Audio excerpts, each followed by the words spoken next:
So here we have three things which have happened in chapter 38. Four things, really. Judah's son dies. Judah's son Onan dies. Judah makes a promise which he doesn't keep to his daughter-in-law Tamar. And then Judah's own wife dies in verse 12. Verse 12 says, "Now after a considerable time, Shua's daughter, the wife of Judah, died. And when the time of mourning was ended, Judah went up to his sheep shearers at Timnah, he and his friend Hira, the Adullamite.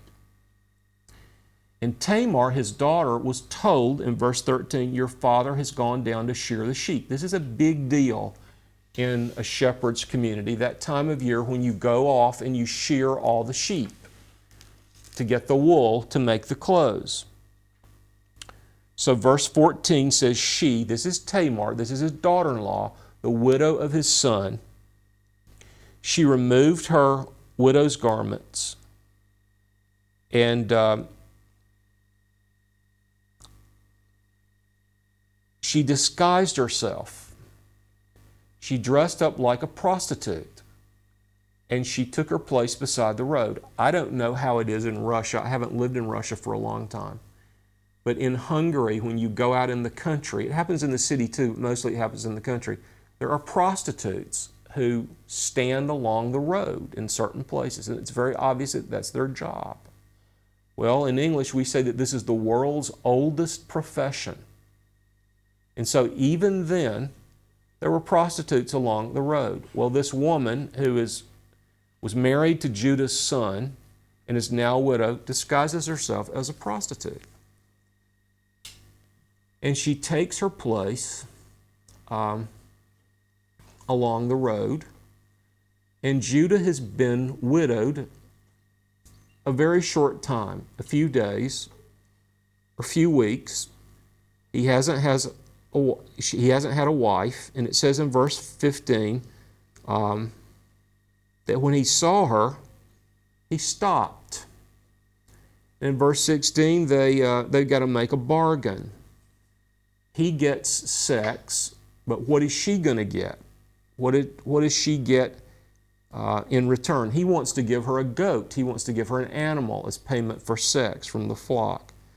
And she says, "No, I want something else. I want your personal seal, the thing that you use to show your identity. I also want your cord and your staff." This is all in verse 18. And so he was really desperate for a woman, so he gave all those things to her. And amazingly, she got pregnant. So he goes away. She goes away. She changes her clothes. She takes off the clothes of a prostitute, and she puts on the clothes of a widow. Then he gets the goat. He sends the goat to her and through his friend, and they can't find her. So they ask around, "Where's the prostitute who used to be here? We haven't seen any prostitute here. We don't know what you're talking about." And by the way, he thought it was a temple prostitute. So you see, it was not only lust, but it would have been false worship with a temple prostitute.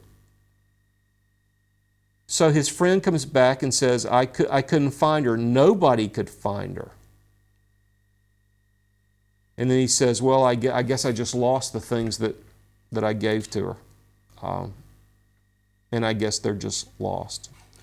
Well, about 3 months later, his daughter-in-law starts to show. She has what we call a baby bump. And it's obvious that she's going to have a baby. And so the father-in-law, Judah, who is the head of the household, is informed that your daughter-in-law has been immoral. Because even though she doesn't have a husband, she is going to have a baby. So Judah says in verse 24, she has to be executed. let her come out and be burned. Now, this is a very interesting approach to justice. Obviously, two people had to sin. But the only person Judah is interested in punishing is the woman. It would actually be very convenient for Judah to punish the woman, because then he wouldn't have to keep his promise to her. Then he wouldn't have to give one of his sons to her. So he says, well, she's sinned, let's execute her. It also shows that we can be very, very severe in believing that the sins of other people should be punished. But we're pretty lenient when we think about our own sins. As you go through your life as a believer, let me encourage you to adopt this policy. Be hard on yourself. Be gracious and charitable with others. Be very strict and severe and unyielding when it comes to your own sins. But be as gracious and patient and kind and forgiving as you can be with the sins of others. Judah was just the opposite. And he said, well, she's got to die. So, when they bring her out, and when her father-in-law is about to pronounce sentence on her, she says, well, that's fine. You can kill me if you want to. There's just one thing you need to know, though. The father of the child is the owner of these things. And then she brings out Judah's seal, and she brings out Judah's cord, and she brings out Judah's staff. And she says, the owner of these things is the father of my child. Well,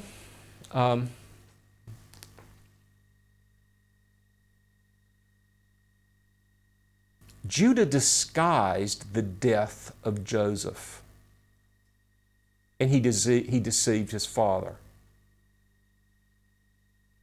Tamar disguises her identity, and she deceives her father-in-law. Jacob had sex with a woman on his wedding night that he thought was somebody else. He thought it was Rachel, but it was Leah. Judah has sex with somebody after his wife dies, but he thinks it's somebody else. He thinks she's a temple prostitute, but it's not a temple prostitute. It's his daughter-in-law. Well, this is possible in a country where the face of the women is veiled and where they hide their identity. And so he had declared that the one who committed this sin deserves to die. And then he discovered that he was the one who committed that sin. And so his daughter-in-law was allowed to live. Now, we see two great things in this terrible, terrible story. It says in verse 26, when Judah saw that it was his property that she had, when Judah realized that he was the father and that he had sinned with his own daughter-in-law, he says, she is more righteous than I. It's my fault. Okay, that's the dawning of grace. When someone realizes that they have sinned, and they have said that someone deserves to die, but that person that they said deserved to die is more righteous than they are, that's grace. That's the dawning of grace. I think maybe Judah is also starting to understand there's somebody in control here, and it's not me. There's someone controlling our lives. There's someone controlling our destiny. There's someone in charge. I'm trying to determine what's going to happen. But I'm not pulling it off. It's not working. It seems that I'm not able to control what happens, which means that somebody else is controlling what will happen. That's grace. But let me tell you something else. There's a much greater grace going on here. As a matter of fact, there's the greatest grace going on here. I wonder if you know who is the first woman ever mentioned in the New Testament. Do you know the name of the first woman who's ever mentioned in the New Testament? Turn to Matthew chapter 1. Matthew chapter 1.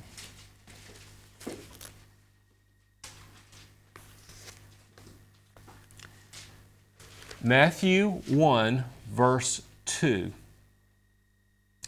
In the second verse of the New Testament, we find the name of a woman. That woman's name is Tamar. Now, here's what God's sovereignty means. First of all, God's sovereignty means that He can do anything He wants to do. Second, God's sovereignty means that He can do things that we can't do. Thirdly, God's sovereignty means that He can do things which shock us. But God's sovereignty does not shock us with God's severity. God's sovereignty shocks us with God's mercy. The thing that's hard about God is not how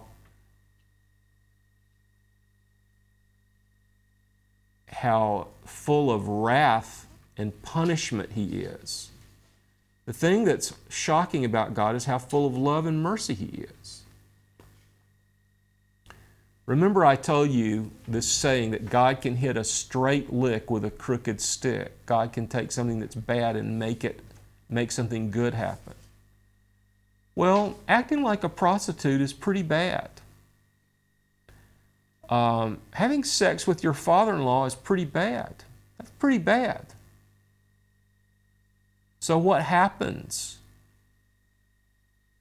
because of those bad things? Christ is born. Christ is brought into the world through an act of prostitution. Think about that. Now, the professors tell us that these stories are made up. You think this story is made up? Why would they make the story up? The story's horrible. The story is embarrassing. Judah is the patriarch of the kings. The kings come from Judah. David came from the tribe of Judah. They believed that the Messiah would come from the line of Judah. You think this is made up? You think they made up a story to humiliate their kings? No, no, no. The story is not made up. The story really happened. So you see something terrible, something embarrassing. The stories of sexual immorality become the story of something wonderful. The story of God's grace in the world. The story of the way that Christ would be born. This book is supernatural.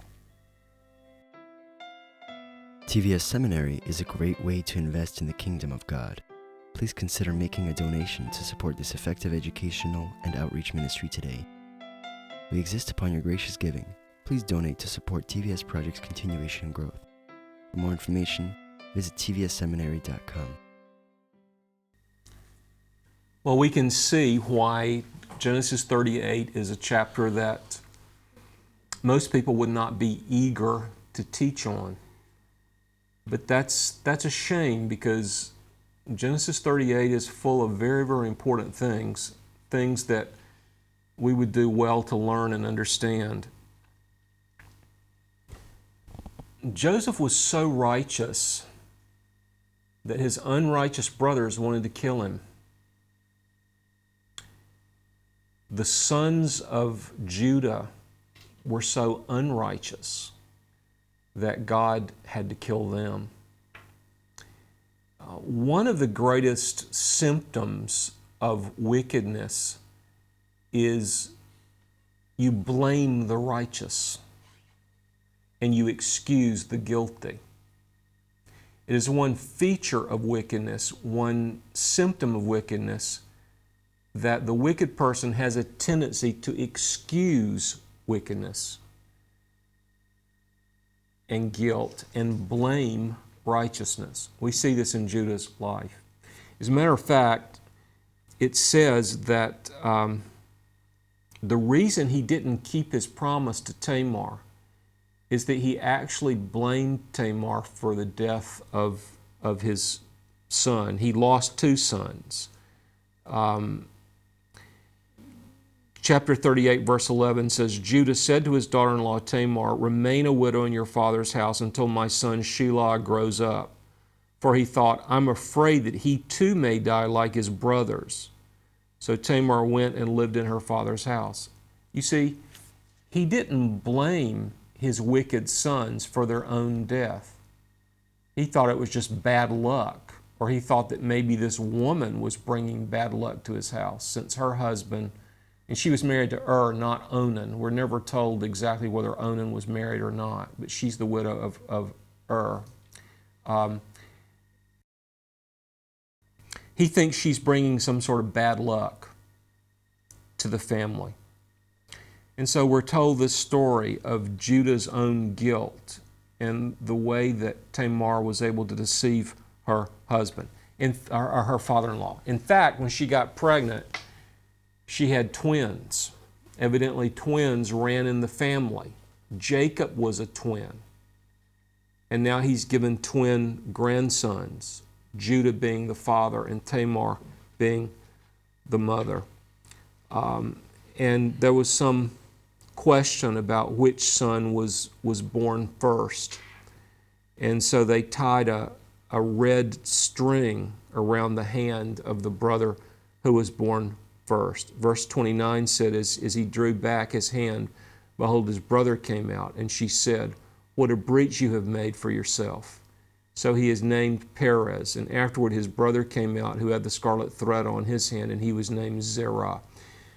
We're told that what happened during this birth was impossible, that twins actually cannot be born this way. Let me just say that maybe it was impossible, but the whole thing is supernatural. God is at work. God is showing signs, portents, wonders, because it is through this birth that God will bring the Messiah into the world. And He's calling the attention to the birth of these twins by special and maybe even impossible things.